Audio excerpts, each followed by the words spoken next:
Welcome, welcome, welcome. G'day, cobbers and shoppers, wherever you're joining us from around the wide world of underwater hockey.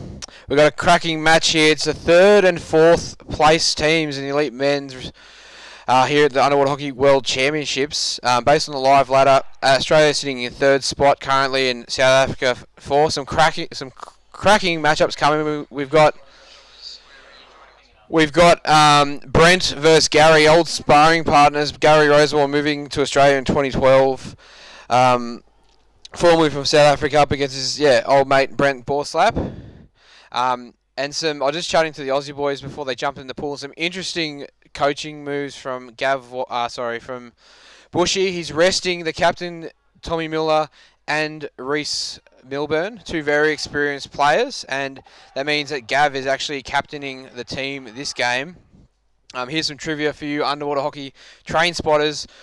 Gav Wise appeared in the 1995 Australian television series Gladiator, hosted by Mike Whitney, if you know it. And he's going to be hoping for a better result today than in Gladiator, because he went down 2-0 to his opponent Jeff Pruitt in that game, and got beaten up by the Gladiators. So hopefully Gav can put on a strong performance and carry his team, getting the captaincy. An interesting choice as well. Not sure how that works. So Gav superseding Shannon Griffiths for the captaincy, but we'll see how they go. And on the other side of the pool, we've got the South African boys. Now, they caught my eye before the comp started with their profiles, having all their shirts off in their profiles, and particularly some of the boys I used to play against in age groups. They're looking big and fit and thick and fit, and I played with some of them on Monday night here in a warm-up game at the Gold Coast Club, and yeah, I'm really excited to see how the South African boys are going to play. Can you go camera 2, Jason? We just got an image of Harry Mills. Shout out to him. He's working hard, barely sleeping. He's vacuuming the pool between each game, doing great work to make sure you have crystal clear water quality back there at home. And as Harry leaves the court, it means it's almost time for the game to start. The South Africans having some tight games to secure that third spot. They've drawn against Spain 2-2, drawn against Canada as well, I believe. No, that was a different grade, sorry. Beaten USA to get here, beaten Canada, and beaten Colombia, only losing to France. So, very dominant. They still haven't come up against some of the other big dogs in this division yet, New Zealand and Turkey. Neither is Australia. So, the second half of the round robin, as we get close towards Friday, the quarterfinals, should be very exciting to work out those places for the quarterfinals. Counting down now.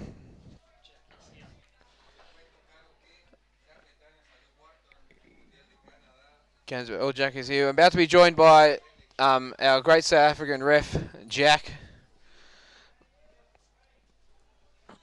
Welcome, Jack. You just coming out of the pool?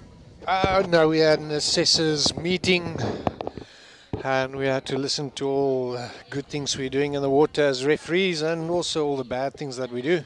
Very important. We're just in time to join us, Jack, as they're just taking the first stride and quite physical and contested. I was talking up in the pre-game, Jack, how big and fit the South African boys that look, particularly the young ones that are, my ilk that I used to play against. They've beefed up, people like Elmar and JP, looking big and fit for this comp. Yeah, they put a lot of time in for training, and but also to notice that Brent is basically the only person in the team that has played an elite Worlds prior to this. Oh, hang on, Jack. Someone's chucked in a sneaky goal while we were yarning. A quick zippy Australian. Was this Andre back on the back of his hat-trick this morning against Spain? He's got his team on the front foot here with a great quick goal. Nice down, nice and early.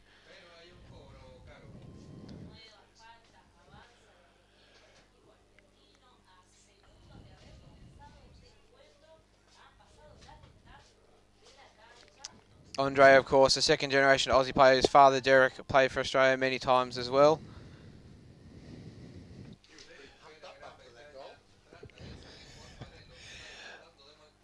A bit of crocodile roller there from the vice-captain, JP. And that's Hunter Jones, just getting out-muscled by the big South African. Hunter Jones, a smaller player, very zippy, but he's going to have to get good body position in this game if he wants to be effective on the bottom against the big, thick South Africans. Sorry, mate.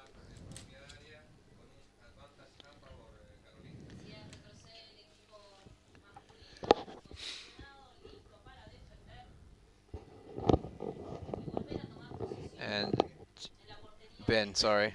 You're right, mate.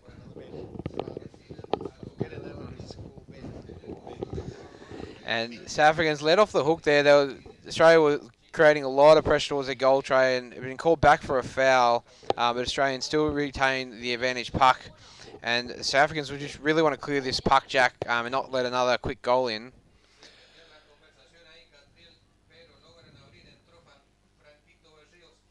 Gary Rosewarne flicking the puck, but refs have seen some barging in the lead up to that free puck being taken and flicked in. Well, Ben, I have to correct myself. There's actually two previous elite players that played for South Africa. One plays for Australia at the moment. And Oh, yes, you're right. A bit of trivia.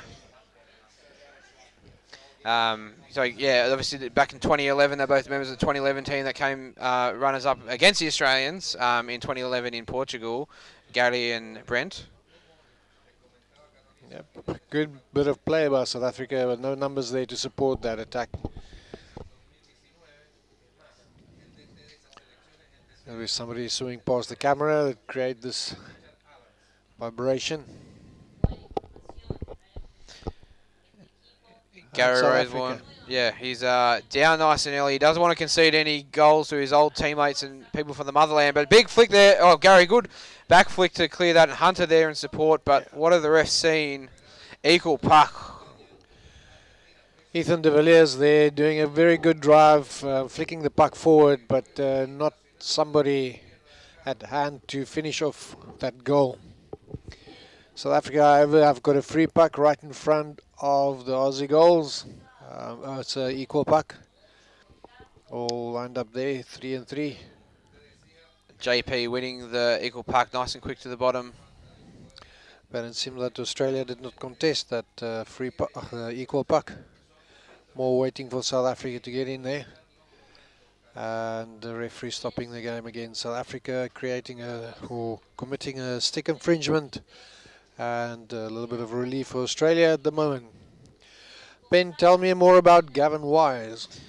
I mean, I've been saying in the commentary, he's a bit of a relic, a bit of a fossil in the Australian team. One of our most capped, not the most capped, but one of the most capped Australian players.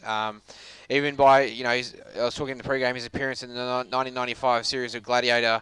He'd already played for Australia by then at the age of 23.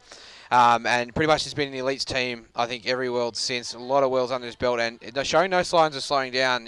Some of the young backs trying out for the Australian team were trying to outswim him, out-train him, but he's just got such a good training regime and, knows his body well, knows what to do to keep himself in fit shape, even though he's one of the oldest competitors in the elite men's division, Jack. Just shows you what you can do in the sport if you take it seriously and you take care of your body and you look after yourself and train hard. You can play it for many years. As Australia break through the South African defence there, finding a big hole. Yeah, great double team there by the Canavan of Courage and Shannon Griffiths, just double teaming their way to the goal. Todd Canavan, more commonly known for seagulling a lot of goals, but he set up his centre and vice captain there, Shannon Griffiths, with some great teamwork.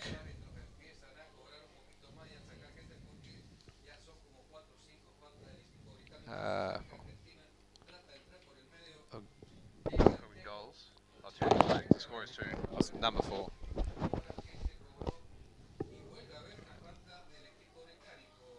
And the white team, which is South Africa, have called a timeout of conceding those goals.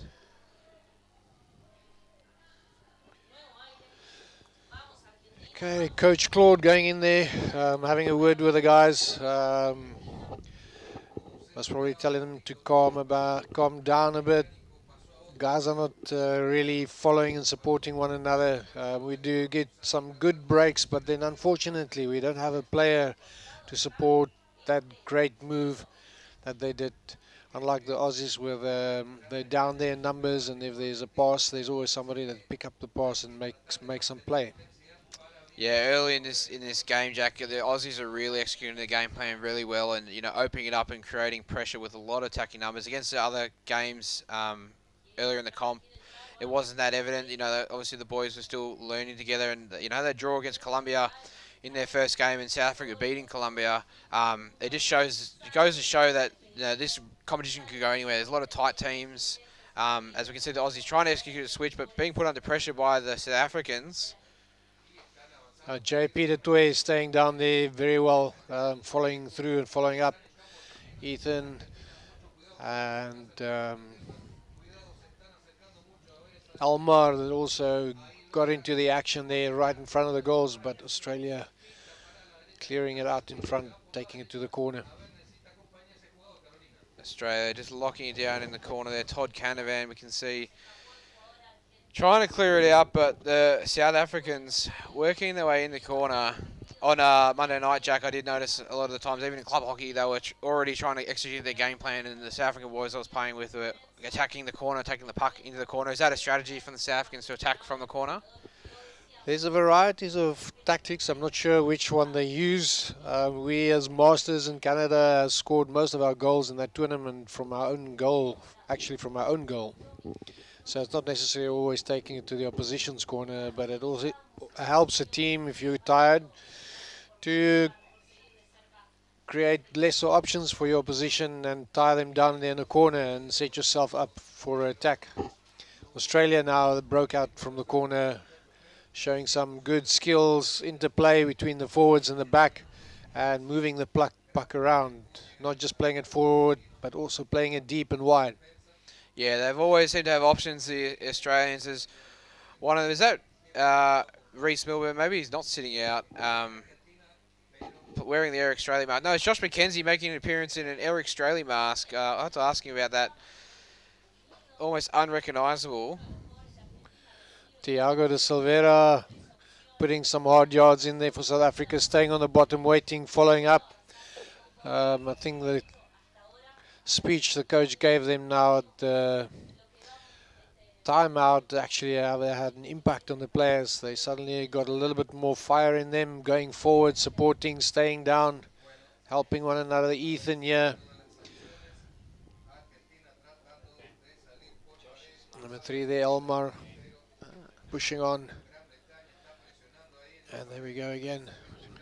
I've just been informed Josh McKenzie's mask broke yesterday in the game, and he may or may not have brought a spare mask with him, because I don't think he owns any Eric Straley masks or believe in them. Interested to hear your opinion in the comments if you've played with them and how much the difference they play. As we can see, a great backline switch, finding Joel Hattie. He has time and space to try and release his winger. Doesn't work, but the fullback now is down there on the wall. Lots of numbers, lots of options. Todd Canavan controlling the centre channel. And Mason Gillespie, his debut competition here, doing great work to retain the puck, but just dispossessed by number 13. Was that Ethan? No, Ryan, number 13. Ryan Fonsell. And yeah, the South Africans have really turned it up in the end of this first half, Jack, and playing a bit more settled and a bit more control, and shutting down those last couple of attacking drives in open space from the Australians. Okay, Sandor Days, welcome to the chat line. Haven't heard from you in a very long time, my friend. Thank you for watching. And Manfred, Stefan Terblanche, a lot of people out there on the YouTube chat watching the game live here. South Africa taking on Australia with 5 minutes still to go in the first half, and the score of 2-0 still for Australia. Australia dominating a little bit of the first 2/3 of the game, putting a lot of pressure on South Africa and scoring 2 goals. South Africa calling a timeout, and since they've had the timeout, they showed a little bit more intensity and intent when they play. And one of the refs, Jack, has spotted a foul. They're playing advantage for currently. We'll see if it gets called back, as that Australian winger has it in the corner, just locking it up there in the corner. Perhaps the Aussies are trying to suck their South Africans in there before they swing it wide, but a foul against, a bit of argy-bargy against South Africans. Number 13 against Ryan. Now the Aussies here, a good chance to put another goal in and consolidate that lead before half-time.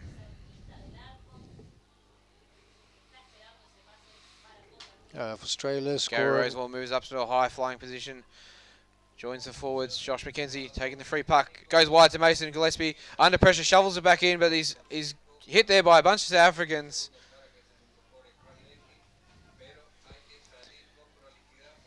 And putting still pressure on the goal. Mason picks up the scraps. And Hunter Jones picks their pocket but goes up the back wall. Not a great option. As now we can see the South Africans just shutting down that play and it's been cleared by them.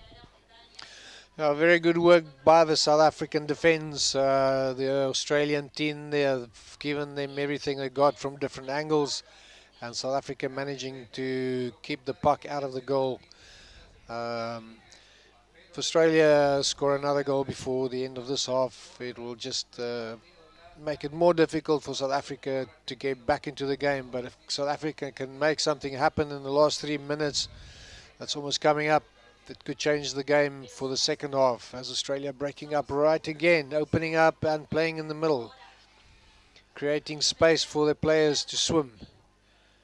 So we can see our younger players in the Australian team really starting to build as now a couple of games into this competition, really getting the confidence, and it's on show here tonight.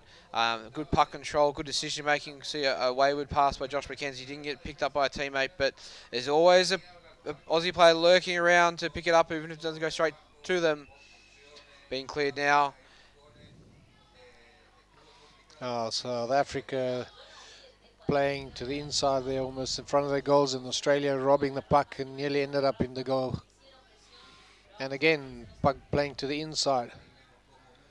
A good flick here, trying to put Thiago away, but not possible. Australia stealing it again. Yeah, great work there by Josh McKenzie. He's just one of the workhorses of this team and the glue that holds this team together. Always down, And playing that tough position of feedback. Elmer and JP linking up there together, trying to get the South Africans on the front foot here towards the end of the first half. Brent also trying to get into the action, but unfortunately it was Thailand that committed a foul there, and Australia has got a free puck again. Gav Weiss back in the water, filling in as the captain. He's finding Amar of random underwater hockey dude fame, but he's not quite on the bottom. For those that saw, Gavin took the puck of the free puck. He's going up to breathe now, only for the first time, while Australia driving the puck right into the corner there. Ethan at the back keeping a hawk eye on the puck, make sure it doesn't get to the South African goal. Australians recycling it there, playing it back, giving themselves space, luring South Africa out. And South Africa intercepted that pass. Puck that got passed backwards, slipped off the puck of the player there at the moment. Australia again, once again, stealing the puck and driving up the middle. Yeah, Elmar, the high-flying Cape Town real estate agent, is doing great work as the off-wing, shutting down those drives off the wall. But as he's popped, there's a break now, chance for Gav Wise to push-pull, but he's got someone on his stick, and great clearance here by number 5 from South Africa. Ethan Martin getting also into the action there with 30 seconds in the first half left. South Africa hanging in there as the clock is busy running down. They'll be really hungry for a late goal here, Jack. As Gav Wise takes the puck, flicks it wide to Mason. And can they put one last drive in, or can the South Africans consolidate and hold it out for the last 9 seconds? Very good skills by a South African guy, but just couldn't get the puck through to his teammate as we come to the end of the first half. Yeah, cracking first half, Jack. You know, those Aussies kind of got the jump on them and got those 2 early goals, but since then it's been quite, a lot of pull position in the South Africans' defensive half, but they've really stepped up their defensive game. I think the biggest difference at the moment in this game is that when the Australians are making passes, it gets to a teammate and they give themselves more space to swim around, avoiding the contact, and only going into contact when it's really necessary to break in and hit the center of the pool by opening up the defense of South Africa. South Africa, on the other hand, don't get those opportunities. They get the puck through and don't always have the support there to follow up.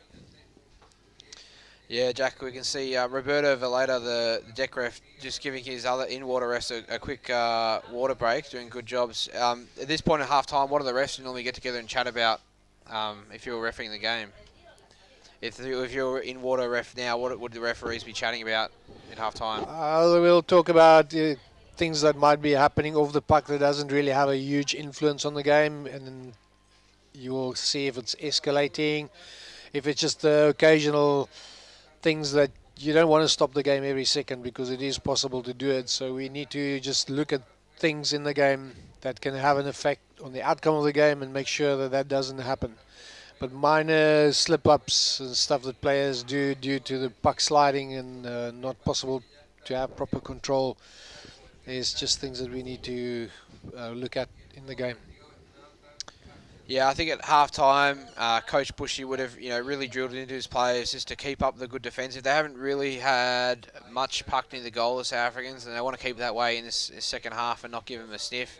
And vice versa, I'm sure the South African coach is just telling the boys keep working hard, but then, like you said, start finding those links and work their way up the pool to score some goals. South Africa did get quite close to the goals a couple of times and nearly got the puck into the goal, but the support was just late to get in there. Franco van der Merwe van Bloemfontein kyk al die heel naweek onderwater hockey. Louis Venter en Charmaine Elfrink ondersteun haar seun hierso, baie lekker, dankie julle, Emile Spies, Benny Nudee, Disney van der Walt, almal wat daar so sit en onderwater hockey kyk op die oomblik. Dit is 'n oggend in Suid-Afrika, so niemand het 'n verskoning om nie te kyk nie. Baie dankie vir julle ondersteuning. As ons reg is, we make get ready for the second half to start. And once again, a shout out to the guys that keep the pool so clean and magnificent, sparkling clean, and also the temperature, I must say, is much better in the pool than out the pool. Yeah, that's mainly the job of Harry Mills, one of our local players and volunteer and pool expert who's been jumping in there in between each game and giving it a quick vacuum. I need to get some tips from him, Ben. We have a huge problem in South Africa where the pool gets murky and milky halfway through the day of play, and it just also escalates over 3 days of tournament. Yeah, not good for live streaming. But the South Africans, a strong start in the second half, Jack. They've pushed their way up into the almost in the 6 metre D now. Do you think they're playing downhill? Yeah, it almost looks that way. We've got the wind behind them in the second half and the advantage of the downhill. Australia making a big pass there out of the corner.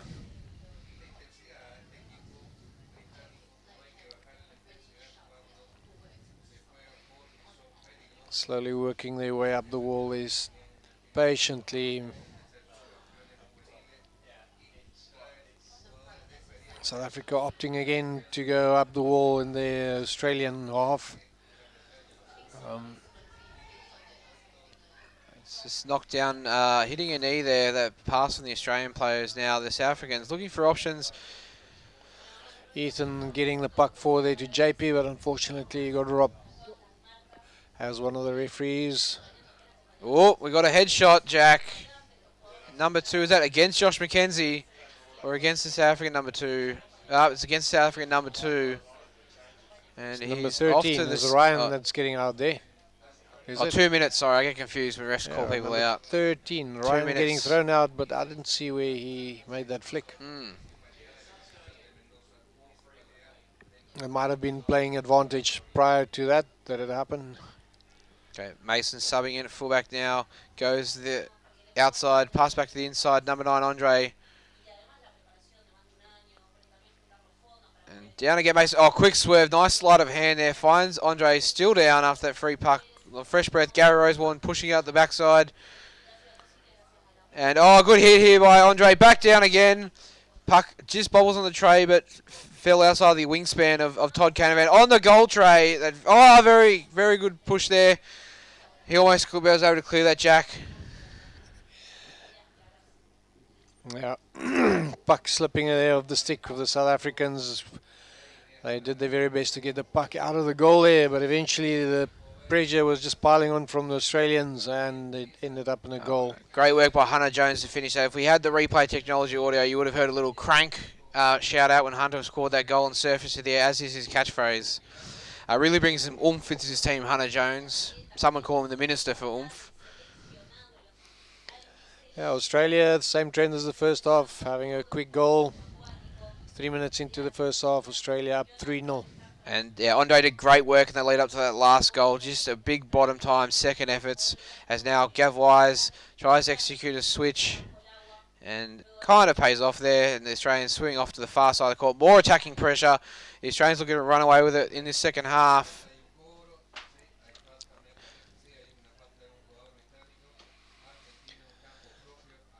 Oh, it's fighting hard against Gav Wise, but the old wily fullback is just done this too many times before. Seen too many winters, Gav Wise, to fall for that.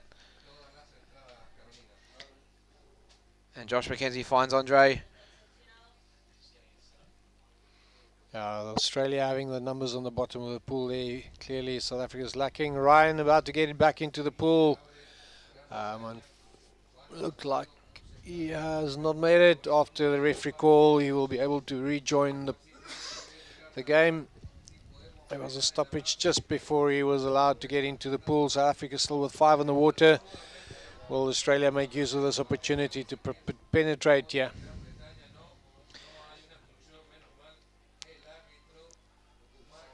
Oh, brilliant play. Very good inter-passing, linking up with one another. But South Africa able there to pick up one of those passes and get it out to the wall side.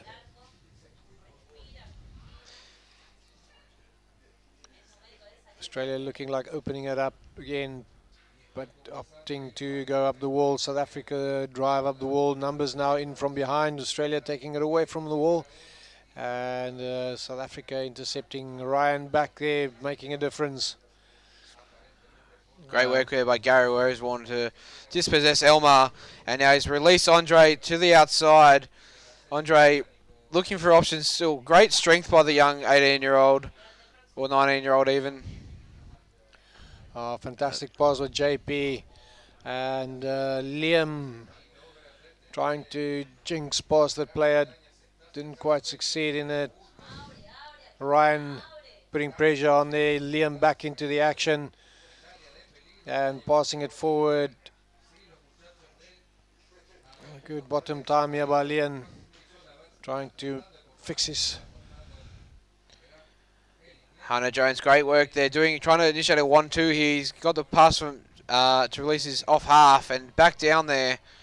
Josh McKenzie, great support, good structure. Numbers on the bottom of the Australians. A really dangerous drive here. As getting closer and closer to the goal train. Good shoveling, just great shoveling work for those Australians.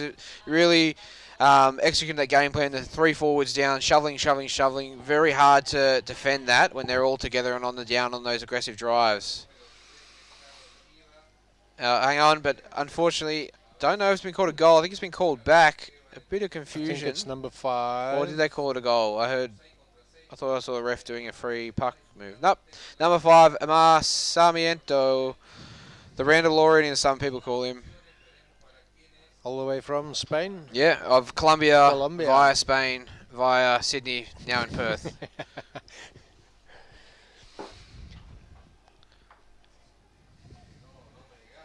And South Africans just calling a timeout now. It's now 4-0, I believe.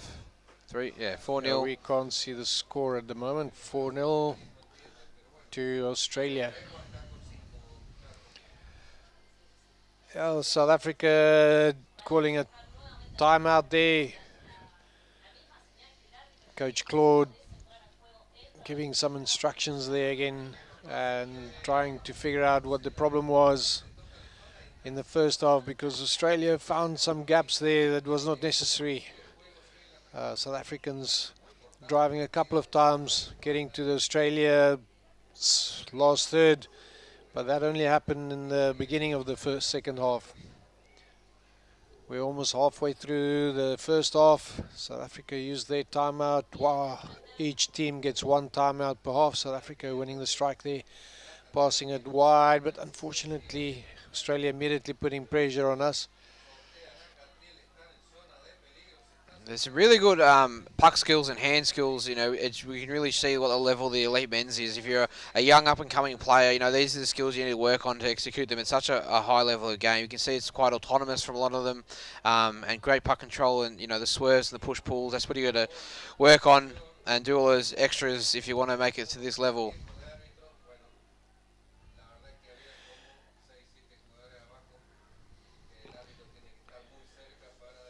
Okay, a lot of South Africans active here on the YouTube chat. South Africa getting close to Australia's tin for a change. Are we going to be able to convert this into points? And a very nice drive there. Guys staying on the bottom, playing wide into towards the goal, that flick, but Australia intercepting and swimming it out right to the corner. Limiting the options there for the South Africans. Okay, South Africa trying to get the puck out from that corner area.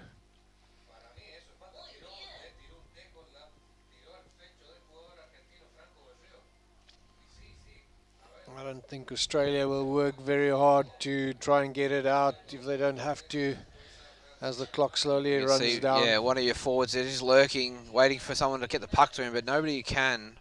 The number 5. There's somebody breaking out for South Africa, trying to flick up the wall, but a good stop by the Australian there. Ethan from South Africa down early, just waiting for someone to be able to shove the puck to him, but the Australians, great defence and response, and now we can see them working their way up the... Ryan there, breaking of the wall. Someone get the puck to Ethan, he's ready for it, he's waiting. Oh! I think South Africa flicked just a bit too early there. Should have held on to it. Oh, hang on, Jack. There we go. Oh, Ethan, he finally got his just desserts, and he's been waiting there for a couple of minutes for that pass, and it's finally come through. The first goal of the day. I think it could have been Liam, number 9. Or was it Brent? I think number 5, Ethan. Number 11, Brent Borslap, is also close. Oh, there you go. What do I know? Yeah, Brent Borslap, captain of South Africa, scoring a goal there. Brent's wife, Julie, playing for the elite ladies at the same tournament. Brent, elite player for many years in South Africa, one of the most experienced players currently playing out of Woodhawk in South Africa.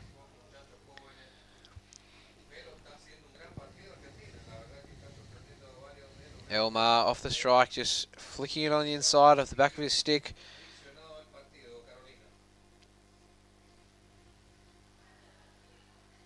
The light's starting to take effect here this evening. Gav Wise doesn't quite get the flick away. It kind of bobbled as it releases puck, and the South Africans taking advantage of that bobble, getting numbers down and starting to go down the middle of the court. Josh McKenzie turning on a dime. Release it to the outside, still down, backs up his own flick. He's got a bit of space here. Very dangerous is Josh McKenzie in his 3rd World campaign, but someone counted as his 2nd. He didn't actually play any games in Stellenbosch. Jack, unfortunately, he fell ill due to his poor diet before the comp and probably the only player to get a gold medal, not play a game in the pool. Wow. Yeah, that's unfortunate. But he's worked hard in his game since then, and like I said, a real glue of this Australian team. But South Africa coming back, Jack. The game's not over, folks. 4 minutes 30 yet. Bokke Bliksem. Hier kom hulle nou. South Africa scoring their 2nd goal in the 2nd half, and clearly it might have been something that the coach have said earlier. And as you can see, the 2 managers standing there in the corner, Kathy and Lynn, who's made sure that all the logistics are running smoothly for the team. And Greg with all this pressure that South Africa has applied onto Australia, they called out for a timeout. Yeah, I think the South Africans very,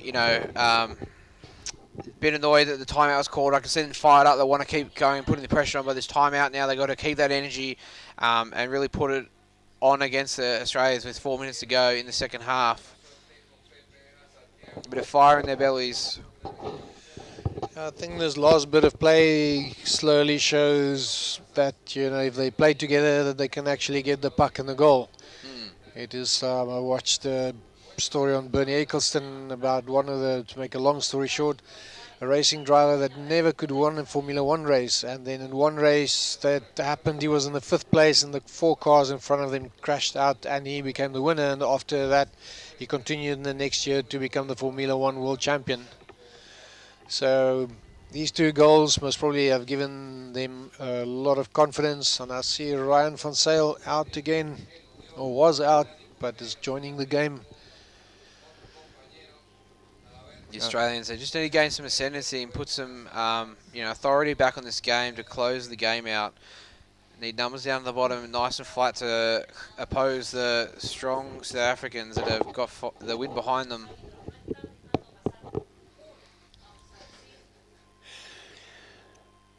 You can see a quick bust here by Hunter Jones, Minister for Oomph. He's got someone on the outside. Goes back to Gary. Gary, he just outlasts the breath hold of that South African player. Stay down. The referee still playing, not playing more advantage. South Africa committed a foul there, but Australia is still driving, using the advantage to their advantage, and they now right in front of the South African goals and still driving towards the goals, breaking in, but unfortunately there was a illegal steal of the puck, preventing the South Africa player to get to the puck there.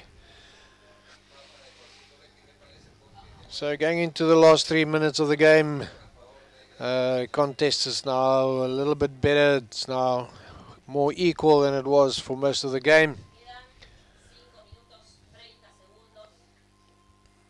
South Africa making some good passes there.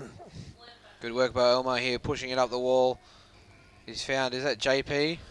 Yeah, I don't think JP saw that player come out of the box unexpectedly and hit him there, but South Africa has now got numbers behind them as they drive up, getting right into the corner of the Australian team.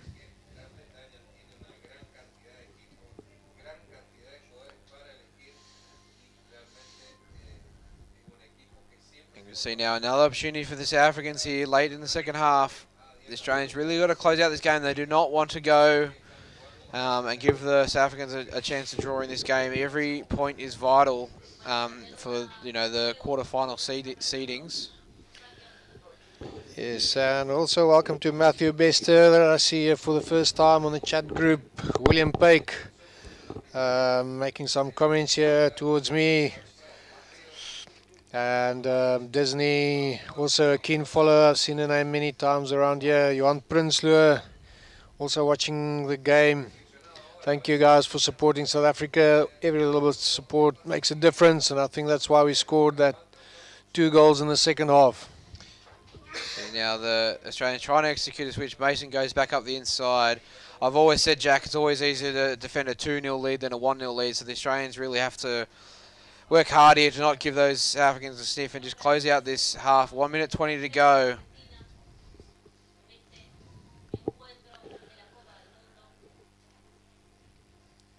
Yeah, well, Australia also think not very urgently trying to get the puck to the goals or letting South Africa out of their half, trying to prevent them to get out of there, but good drive up here up the wall. South Africa pushing forward. Yeah, they had Ryan sitting there on the inside, but they just gave the puck to him straight up the wall, applying pressure. But sooner or later, if they want a late goal, they've got to open up on the inside, I think. That looks like Ryan breaking away there. And support from behind, passing out wide, getting into the side of the goal. South Africa trying to recycling it around again. Australia seeing that move. 30 seconds left. Liam make a pass just to the outside, but unfortunately it was an infringement by South Africa. 4-2 for Australia. I think that's how the game is going to play out to the end of this match. So Australia having a free puck there right at the end, as people notice as well. It shows the referee timeout. The reason why that is, in the last 2 minutes of the second half, every time there's a stoppage in play, we stop the clock so that players don't waste time unnecessarily in the game. Australia, that was a very dangerous drive there, but the refs didn't see that. as Australia winding the clock down up the wall, and the end result 4-2 for Australia. Yeah, a cracking game, Jack. Really, not so much a tale of two halves, but a tale of two periods in those halves. Australia got 2 consecutive goals quite quickly, and then there was a late push there from South Africa to put a bit of scare on them, but with the single round robin, these teams may or may not match up again, but I'm sure the South Africans are going to learn a lot from this game if they do come up against the Australian men, and for their future games as well, with both teams now having to start to play the other top dogs, Turkey and New Zealand, to come in both their round robins. It'll be exciting next couple of days of hockey. Yeah, a couple of more days to go to get through the round robin. I think South Africa can take a lot away from the second half, ending them a bit stronger, and I think that might give them some confidence to go into tomorrow and something to work on. Last shout out here to, I see Roger Bester also getting in to the action, Annelie Mathieser, James Swart, and a lot of other people. As we're going to sign off, we're going to say thank you for watching all over the world. Thanks, Ben, for joining me. Until tomorrow. Thank you, Jack. Yeah, shout out to everybody streaming from across the world. Better to go live to an interview on the sideline with the big cheese. Graham Henderson.